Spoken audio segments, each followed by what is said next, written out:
Next up, talk to me about Kings Mountain at Charlotte Catholic. Very interesting game. I think Kings Mountain got the game they wanted. I mean, they in the semifinals. You know. Oh, you mean guys? Okay, They got like they had some smoke for Catholic. no, nobody got smoke for Catholic. The only team that had smoke for Catholic this year was Weddington. That's just beyond. And Huss did too, but you know.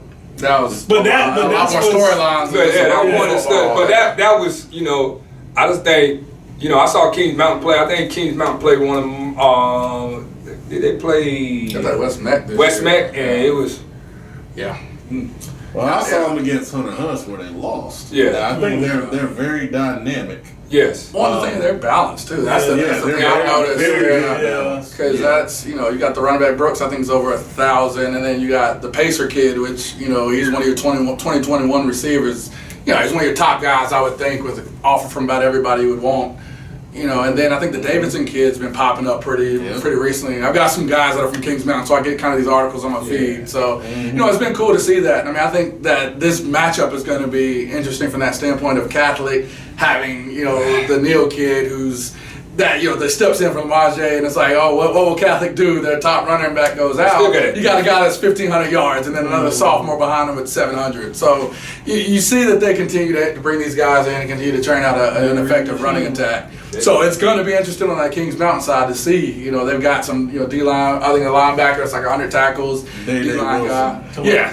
So yeah, Kings Mountain's going to have to be good on, you know, on the D-line and you know, with those linebackers to stop the rushing attack and also keep that balance up. Because I mean, you know, a running team, I always say they struggle because they don't see a true passing offense much. So having two guys like a Pacer and Davidson, that's going to be fun to see how they can get off. I mean, like I said, the one tape I've seen on Kings Mountain against West Mac, they held true to that. I mean, you know, we're watching them run trap and you know, break some good runs open. Yeah. And then we're also seeing them throw it up. Exactly. So, you know, seeing them do that on both sides makes them a very hard team to deal with around this time of the year. Especially with the, you know, the emergence of Davidson. How do you play that as a D coordinator? You got two guys that you can really just keep on different sides, and it's gonna be tough. Do you shade and respect them like that, or how do you play it?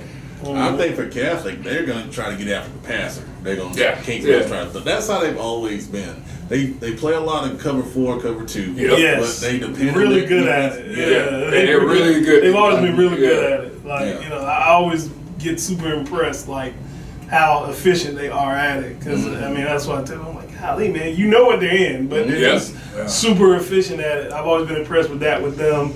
The funny thing about this game, I feel like at one point during the season, people were kind of writing both of these teams kind of off a little bit, or looking at them kind of differently, like, oh, maybe Catholic isn't Catholic, and you know, Kings Mountain, maybe they're not who we thought they were, and here they are both in the regional final. So, you know, I think, you know, that's the great thing about the season. Like, you know, it's a long season. Sometimes, you know, people lose sight of what the end goal is, which is to be playing, you know, in the regionals or state championship if you can. So, and it's also the games you lose. I mean, you look at the two games you that they lost. Catholic lost to Weddington, Kings Mountain lost to Crest, and Hunter Huss.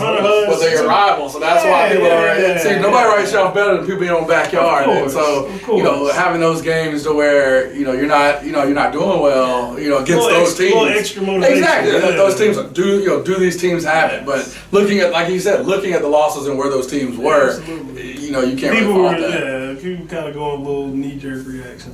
You really can't. Like you said, I think Catholic, it's going to be a good game. Let's put it like that. Because Catholic defense, it still haven't changed. They had that one hiccup with Weddington, but they've been clicking the whole year like they always do. Oh, I agree. Yeah. And like you said, you know, they don't sit in that cover 2 or that cover 4. They're not fancy with it. They don't let you know what they don't do. That D-line don't come after you. Ruthlessly efficient. Yeah, just said. You know, then that run game, you know, everybody thought when the running back left that was going to change something. It's a machine. They've been playing that same offense and defense since middle school. So epitome of program. Yeah. So I think you look at the Crest loss. Kings Mountain gave up over 300 yards rushing in that game. Well, and Crest only completed one pass. That's interesting. So you're going to see something similar to that here. Now, how can they slow that running game down? And the other part of that is because is Chris, are they winged here or something like that? No. But I know from a defensive standpoint, trying to prepare for this type of offense. Oh, it's different. Yeah, it's different. Yeah, Man. It's so different. People say it's not, but it is. No, it is. I listen to 1,000 guys be like, "Oh, well, just play 100 for it. Just do this." And I'm like, "Nah, ain't that simple." Ain't that simple. Man. Like I hate guys that do that. It's not easy preparing for niche offenses. I can say, from wing T to triple option or single wing, whatever somebody's running.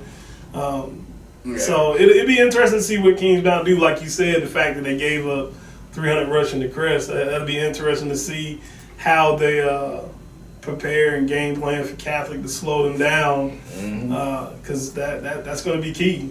It's going to be key. I mean, if they can play Catholic football, what I call it is, run the ball, score, shorten the game, be able to limit your opportunities on defense, get 3 and outs.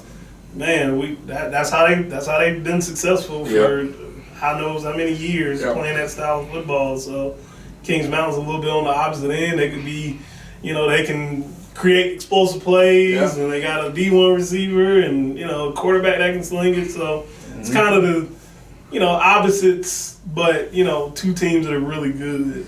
Like I've said every week on here, until I see them dead on the ground with no life, I'm not counting them out. I've said it every week, and I'm gonna continue to say it. You already know it. We're at this point. That machine might be too strong. I mean, you hope that the Mountaineers can put something together. I think they have the talent to do it. Yeah. Just like we said, I mean, can they stay on the field? Yes. Can they keep Catholic's offense off and put them in a situation where they've got to press? I mean, that's going to be the key to this game. That's the key to any team you play that's a true ground and pound based team. And we even saw it with the Crest game where you looked up the play count. I mean, Kings Mountain was 75 plays. I mean, can they get into that 80, 90 play count where you're starting to wear and tire out a Catholic defense that's not used to that? Right. So if we see, we start seeing them, really getting the tempo, really pushing, and really staying with that balanced attack. Will that, be the thing to get them to victory? So I think the key's there. Of course, as we all know, it's football. It's about actually executing in the game. All right, good stuff, guys.